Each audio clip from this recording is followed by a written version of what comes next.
Chapitre 31. De la peur.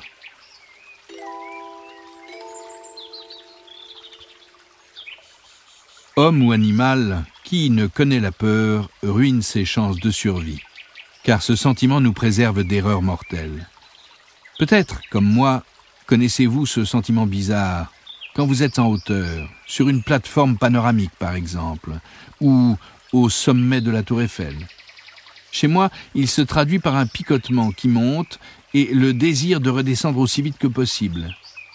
Cet instinct est très pertinent du point de vue de l'évolution. C'est lui qui, en empêchant nos ancêtres de tomber d'une falaise, a évité que ne s'interrompt le fil des générations, sans quoi nous ne serions pas là. Mais les animaux ne se contentent pas de ressentir ce sentiment aigu de peur ou de menace.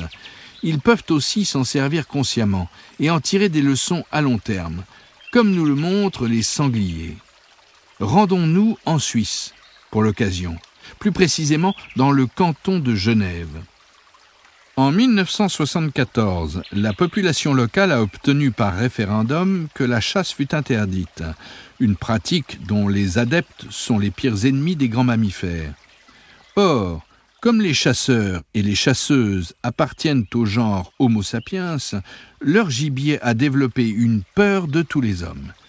C'est pour cette raison qu'ils fréquentent les prés et les champs essentiellement de nuit, préférant passer ses journées dans des bois et des buissons épais, hors de la vue des dangereux bipèdes. Quand la chasse, donc, a été interdite à Genève, les chevreuils, les cerfs et les sangliers ont changé de comportement.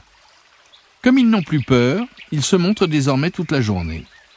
Mais les sangliers genevois ne sont pas les seuls à se comporter différemment.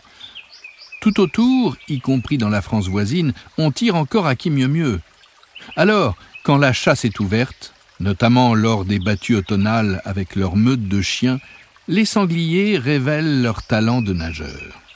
Dès que l'écho du corps retentit et que les premières détonations se font entendre, les cochons sauvages quittent en nombre la rive française pour rejoindre le canton de Genève en traversant le Rhône à la nage.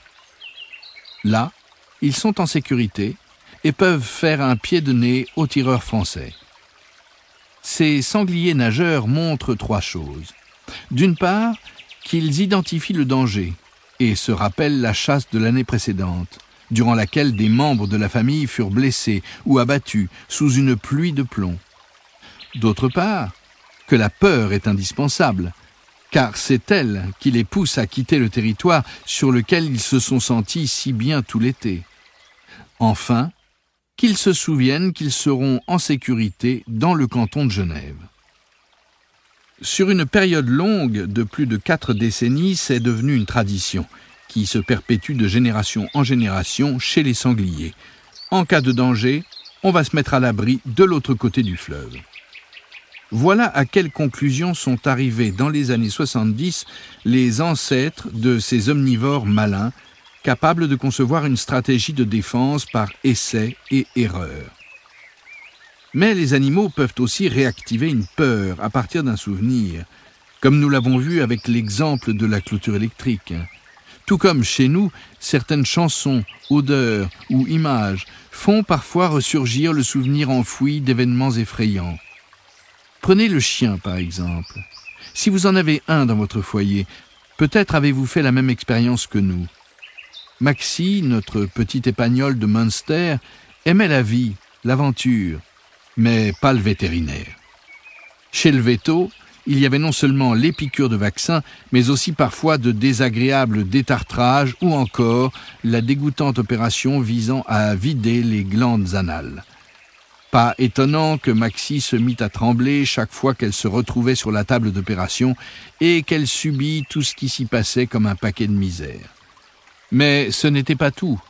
Sur le trajet qui menait au cabinet, la chienne percevait déjà par les grilles d'aération de la voiture l'odeur caractéristique de cet environnement et commençait à avoir peur dès que nous entrions sur le parking. Sans doute se repassait-elle un vieux film dans sa tête pour anticiper aussi négativement la visite. Le fait que les animaux ressentent de la peur peut être considéré comme établi, Mais les réactions de notre chienne signalaient un autre point encore. Les chiens sont capables, comme bien d'autres espèces, de se souvenir très longtemps de quelque chose, comme nos chèvres de la clôture électrique. Les visites chez le vétérinaire étaient tout de même parfois espacées de plus d'1 an. Que cela nous plaise ou non, la plupart des animaux sauvages vivent à notre approche ce que vivait Maxie avec le vétérinaire. Dès qu'ils nous aperçoivent, ils sont pris de peur, du moins quand nous avançons trop près d'eux. Comment nous considèrent-ils par ailleurs? Voilà qui serait intéressant à savoir. Nous distinguent-ils d'autres animaux? Savent-ils que nous assemblons des ordinateurs, conduisons des voitures et avons donc sur eux une supériorité mentale écrasante? À l'inverse, aucune espèce, si l'on accepte les animaux domestiques, n'a pour nous de valeur éminente qui la distingue des autres. Apercevoir un homme, une buse ou un hérisson est-il indifférent à un chevreuil? En principe, oui. Songez à votre dernière promenade en forêt. Des espèces rares, très grandes ou particulièrement colorées vous ont peut-être sauté aux yeux, mais vous souvenez-vous de chaque oiseau? Pouvez-vous décrire la moindre mouche que vous avez aperçue? Sûrement pas, car nous sommes tellement habitués à la présence dans notre environnement d'une multitude de créatures que nous ne percevons plus en détail tout ce qui rampe et vole autour de nous. Comment savoir alors de quelle manière les animaux nous perçoivent? On ne peut guère adopter leur point de vue. Il est déjà presque impossible de se mettre à la place d'une autre personne, alors d'une autre espèce. Non, le plus simple, pour commencer, est de partir des réactions des animaux à notre vue. Le fait que nous exercions ou non une influence sur leur vie quotidienne est ici tout à fait déterminant. Cette influence peut se traduire par la douleur, voire la mort, dans le cas de l'exploitation ou de la chasse, ou bien au contraire par les aspects positifs de la captivité, tels que la distribution de nourriture. Je trouve, pour ma part, que l'absence totale d'influence, quand nous ne faisons ni du mal ni du bien aux animaux, est la situation idéale. C'est le paradis pour des espèces qui nous ignorent largement. J'en veux pour preuve un exemple particulièrement cru qui nous vient de la lointaine Afrique et fit le buzz sur Internet durant l'été 2015. Il s'agit d'une photo prise dans le parc national Kruger en Afrique du Sud et publiée dans le cadre d'un reportage sur le site du Spiegel. On y voit des lions en train de déchiqueter une antilope sur une route très fréquentée, au beau milieu de la circulation. Les automobilistes, surpris autant que choqués, venaient de découvrir cette évidence. Être entouré de buissons, de pierres ou d'humains au volant de leur voiture était parfaitement égal aux prédateurs. Prenons d'autres exemples plus légers. Si vous partez en safari dans un parc national africain, vous pouvez vous garer à quelques mètres seulement de zèbres, de chiens sauvages ou d'antilopes. Que ce soit sur les îles Galapagos, sur les côtes de l'Antarctique, dans les ports de plaisance de Californie ou dans le parc de Yellowstone, partout, les animaux nous laissent les approcher de très près, sans la moindre méfiance. Pourquoi est-ce impossible chez nous, en Europe? Nous avons pourtant l'une des densités de mammifères les plus importantes au monde. Chez nous vivent environ 50 chevreuils, cerfs et sangliers par kilomètre carré de forêt. Alors qu'ils devraient être visibles 24 heures sur 24, on ne rencontre le plus souvent ces animaux que de nuit. Vous savez désormais pourquoi. C'est que, chez nous, la chasse n'épargne aucun territoire. L'homme est d'abord un animal visuel, qui chasse à vue. Le but de sa proie potentielle est donc de se tenir hors de portée de son regard. Si nous chassions à l'odorat, les animaux finiraient peut-être au fil des générations par ne plus dégager aucune odeur. Et si nous chassions à l'oreille, ils feraient sans doute le moins de bruit possible. Mais c'est de notre champ de vision qu'ils s'efforcent de se retirer. Le jour, tout d'abord, comme nous ne voyons pas grand-chose, pour ne pas dire rien du tout, dans l'obscurité, nos proies se rabattent sur la nuit pour vaquer à leurs activités. Considérer les chevreuils, les cerfs et les sangliers comme des animaux nocturnes nous semble une évidence. Or, ils ne le sont pas, comme en témoigne leur besoin de manger à intervalles réguliers, 24 heures sur 24.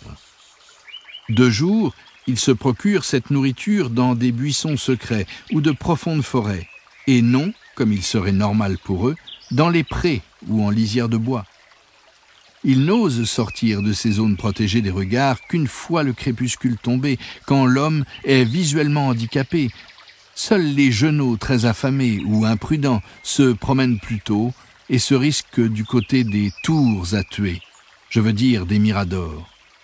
Mais le fait est que, pour le chevreuil et le cerf, il s'agit là d'installations mortifères, d'où leur pire ennemi cause une mort soudaine dans le fracas et la fumée. Il ne s'agit pas d'une interprétation de ma part. Il est parfaitement évident pour mes collègues comme pour les chasseurs que le gibier engrange des expériences. Voici comment une harde de cervidés vit la mise à mort d'un congénère. Une détonation retentit, et tout à coup, ça sent le sang. Souvent, le tir imparfait n'a fait que toucher l'animal qui, pris de panique, peut encore courir quelques mètres avant de s'effondrer en gigotant. Ce spectacle, associé à l'odeur d'hormones du stress, se grave profondément dans la conscience des membres de la harde. Aussi, quand ils entendent des craquements en provenance du mirador, dont le chasseur descend pour récupérer le gibier abattu, les animaux qui sont intelligents font le lien. Les fois suivantes, ils se méfient et regardent en direction du mirador avant de pénétrer dans la percée, pour vérifier s'il y a quelqu'un là-haut. Ils pourraient bien sûr s'en tenir éloignés par précaution, mais souvent les installations de chasse se trouvent précisément là où poussent quelques délices. Et si le chasseur ne trouve rien en arrivant, il sème un mélange alléchant de plantes des prés. Son nom ? Repas complet pour gibier de prairie, par exemple. La promesse d'un régal, non ? C'est ainsi que le soir devient le cadre d'un jeu de roulette.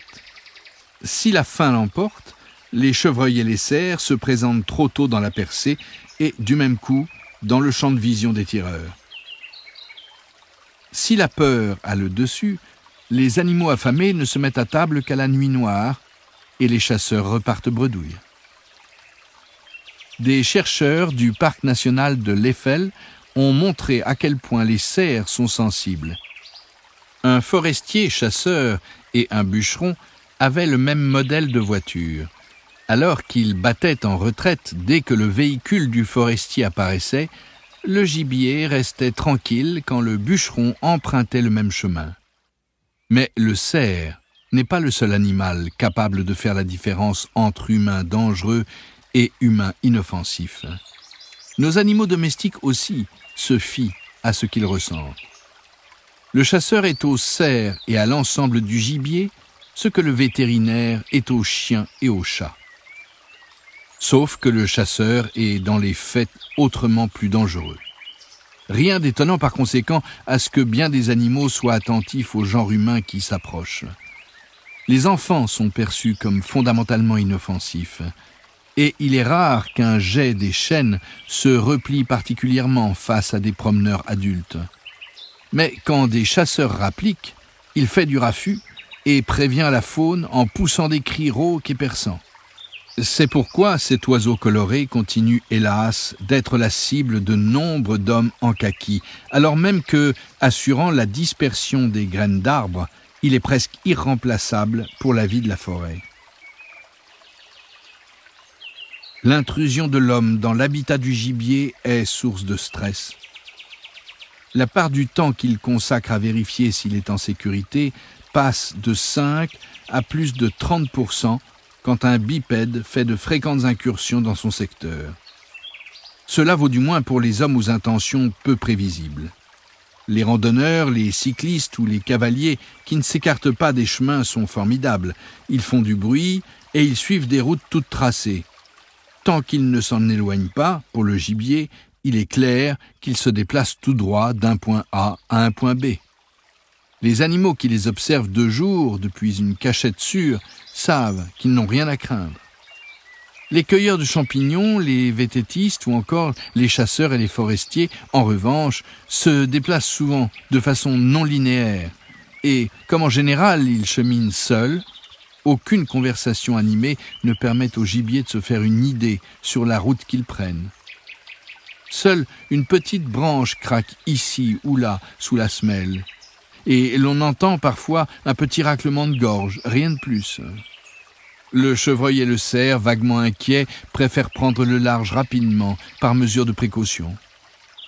On pourrait objecter qu'il en a toujours été ainsi. Que le chasseur soit une meute de loups ou un homme, quelle différence? Une différence de taille, justement, le nombre. Alors que dans les régions où le loup est présent, on n'en trouve qu'un environ pour 50 km², ce sont désormais plus de 10 000 bipèdes, soit prédateurs potentiels, qui se prestent en Allemagne sur la même surface.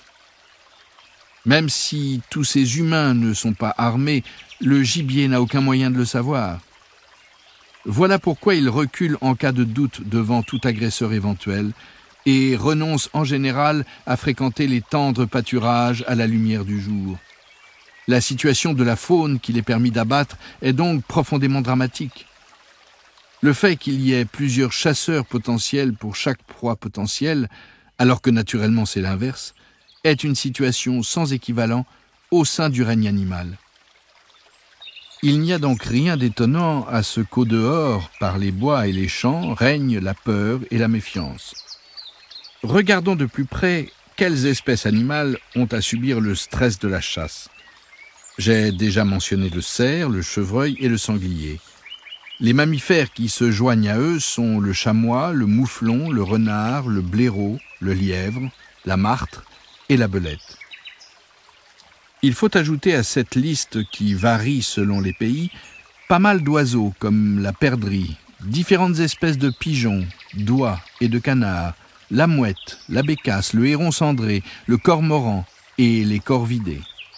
En France, la mouette, le héron cendré et le cormoran ne figurent pas dans l'arrêt du 26 juin 1987 fixant la liste des espèces de gibier dont la chasse est autorisée. Quoi de surprenant à ce qu'on ne voit quasiment plus la couleur de ce spectre bigarré? Imaginez un peu, si 2 à 3 000 lions au kilomètre carré vagabondaient à travers l'Europe, ce serait à peu près la proportion de prédateurs équivalent à ce que nous, les bipèdes, représentons pour les animaux sauvages chassés. Autant dire une puissance écrasante. Mais revenons à la manière dont ces animaux nous voient, quitte à faire appel à notre imagination. Je n'oserais, pour ma part, plus sortir de chez moi si, derrière chaque buisson, chaque haie, me guettait un danger mortel. Ou alors j'attendrais la nuit, moi aussi, pour être sûr que mes poursuivants dorment pour de bon, ou du moins qu'ils ne chasseront pas. Qui a déjà vu un membre de sa famille s'effondrer couvert de sang? Qui s'est un jour senti envahi par la frayeur et la panique transmet cette expérience, et cela vraisemblablement sur plusieurs générations, même sans parole. Car la frayeur ne fait pas seulement trembler jusqu'aux os, elle s'insinue jusque dans les gènes, comme l'a rapporté le quotidien Die Welt dès 2010. L'Institut Max Planck de psychiatrie de Munich a découvert qu'en cas d'expérience traumatique, certains composants, groupes méthyl, se fixent sur les gènes. Ils modifient la fonction de ces derniers en agissant comme des interrupteurs. Selon les chercheurs, le comportement peut s'en trouver changé toute la vie durant, comme ils l'ont montré de manière exemplaire chez la souris. La communauté scientifique admet aussi que certains schémas comportementaux peuvent se transmettre héréditairement via ces gènes modifiés. Autrement dit, notre code génétique transmet non seulement des caractéristiques physiques, mais aussi en quelque sorte des expériences. Or, quelle expérience peut être plus traumatisante que de graves blessures ou la mort d'un proche? Il est plutôt déplaisant de songer qu'une grande partie de la faune qui nous entoure vit traumatisée. Mais heureusement, la coexistence des animaux sauvages avec l'homme a aussi des aspects plus riants. L'espoir demeure de pouvoir vivre ensemble pacifiquement, y compris en Europe, comme le montre la densité croissante de gibier dans les villes. Il se raconte au sein du règne animal que ces dernières forment une sorte de zone protégée. Les aires construites comptent, en effet, parmi les zones présumées pacifiées où toute chasse est interdite. C'est ainsi que Berlin, Munich ou Hambourg ne se distinguent des parcs nationaux que par l'aménagement urbain. Des sangliers dans les jardinets qui ne se laissent plus déloger, tiens donc, et labourent les plates-bandes de tulipes. Des renards qui creusent leurs tanières dans les talus bordant les routes. Des ratons laveurs qui s'installent dans les garages et les greniers.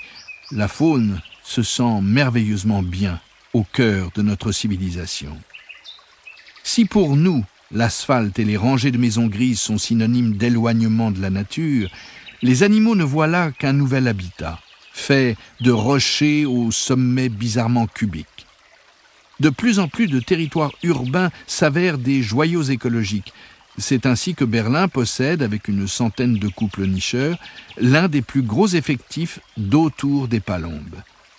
Les oiseaux nichent dans les parcs de la ville, où ils chassent le lapin et le pigeon. J'ai moi-même observé, non loin de la porte de Brandebourg, un renard en train de manger le plus tranquillement du monde une saucisse au curry qui avait été jetée là. Certains urbains sont déconcertés par une telle proximité. Une dame d'un certain âge m'a raconté un jour avoir peur quand un renard pointait son nez devant la porte de sa terrasse. Le spectre de la rage ou du ver plat se met immédiatement à planer sur nos têtes, venant gâcher ce qui est en réalité un magnifique épisode naturel. Le danger que peuvent représenter pour nous les animaux est pourtant très limité. La rage a été éradiquée il y a déjà bien des années, et le ver plat est plutôt rare, du moins dans la nature. J'ai déjà parlé du déroulement de la chaîne infectieuse de la souris au renard et du problème que posent les excréments de ce dernier. Si un chien vient à manger une souris infectée, oui, beaucoup de chiens chassent la souris, il éliminera des milliers d'œufs en déféquant. Il fera ensuite sa toilette, léchera son pelage et pourra répandre chez vous ses œufs, fins comme la poussière. S'il n'est pas vermifugé régulièrement, votre propre chien est donc plus dangereux qu'un renard.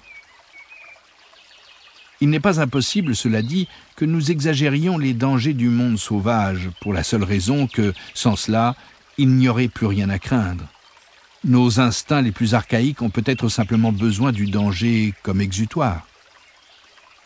La situation, il est vrai, est un peu différente avec des sangliers accompagnés de marcassins. L'une de mes connaissances, qui vit à Berlin-Dahlem, un quartier résidentiel du sud-ouest de Berlin, m'a raconté qu'il n'est plus possible de les chasser du jardin, même en tapant fort dans les mains. Or, il n'y a rien d'autre à faire. Le milan, un grand rapace, est une autre espèce cherchant la proximité avec l'homme. Certains hommes tout particulièrement.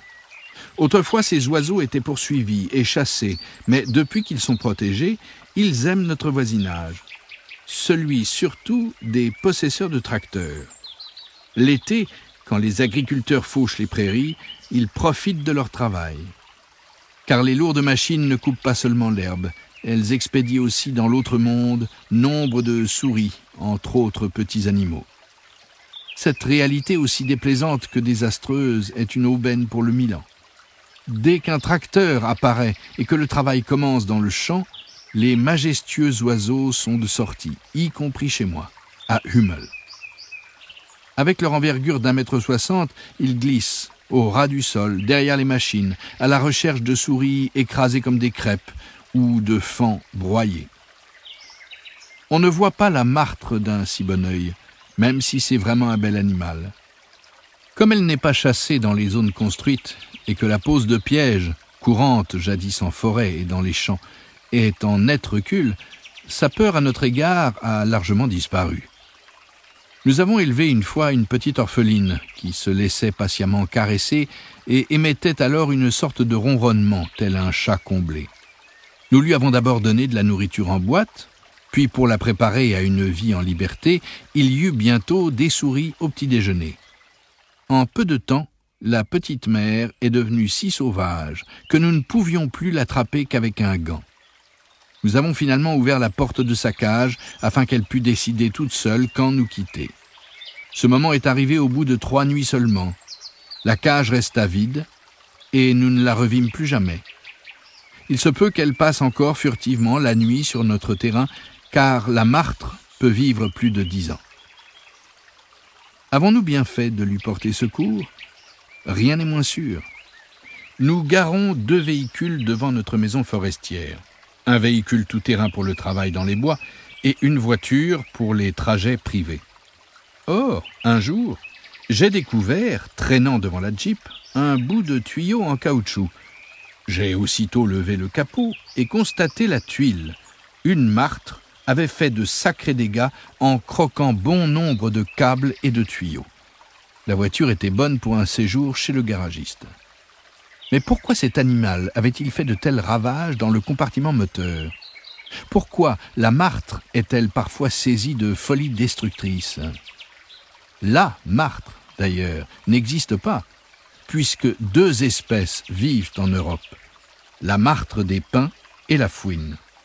La martre des pins est une habitante craintive de la forêt, qui aime dormir dans les creux des arbres et passe le reste de son temps à courir agilement de branche en branche dans les houppiers. La fouine, elle, est moins liée aux arbres et se sent bien aussi en d'autres sites. Il peut s'agir de rochers et de grottes, ou justement de maisons, lesquelles ne sont ni plus ni moins pour elle que d'anguleuses montagnes. La fouine, qui est curieuse, se promène alors à la recherche de proies et examine tout de ses dents pointues. Des câbles sectionnés, des tuyaux détruits et des isolants égratignés dans le compartiment moteur ne témoignent pas toutefois de sa curiosité, mais d'une fureur sans borne. La petite prédatrice s'emporte en général quand elle soupçonne la présence d'une concurrente.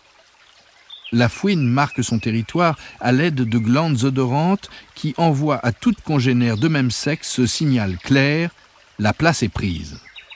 En temps normal, ses semblables respectent la frontière odorante et chacune laisse l'autre en paix.